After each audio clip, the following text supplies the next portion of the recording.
Hi guys, for today's video guys, di ba nag-video tayo guys nung nakaraan, contractor, nasilip yung trabaho natin guys, natanggal tayo kaya ngayon, basurero na lang po tayo guys. From contractor guys, basurero na lang guys tayo. Tingnan nyo guys, naghahanap ko ng mga basura dito. Mabilis nga doon yung pera pero mabilis din ka din matanggal. Kaya ito, basurero na lang ako guys. So sundan nyo ang aking journey dito sa bagong trabaho. Basurero na naman tayo guys. Okay guys, ito na ang trabaho natin yan guys. Basurero. Tagaan na lang natin kasi wala tayong ibang trabaho.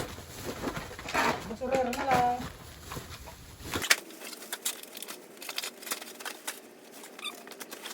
Ito na yung natapos namin banda dito. So nakikita nyo wala na masyadong basura. Kasi marami pa yan hanggang doon sa dulo guys. Oh. Mga basura na yan. Hanggang dito lang muna kami. Kasi may ibang trabaho pa kami. Marami kami trabaho guys. Hindi kami nawawalan. Kaya yung sinasabi guys, may pera sa basura. Alam nyo bakit? Itong karton ibebenta natin. Ibebenta natin ito guys. Alam nyo magkano ang kilo nito? 400 pesos.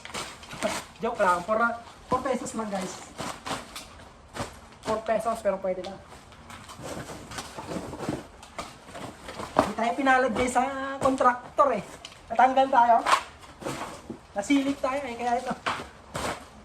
Ngalakal na lang tayo. Hindi tayo tumagal. Na-flood control tayo.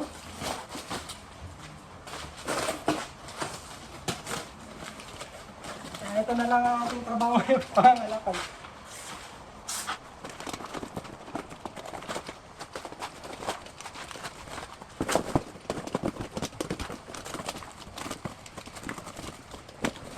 Guys, kalakal serye na tayo guys. Kung nakikita nyo, marami tayong karton.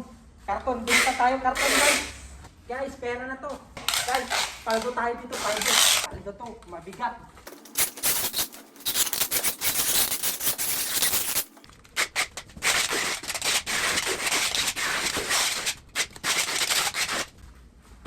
Guys, paldo tayo dito. Sobrang bigat niyan. Jackpot tayo dyan guys.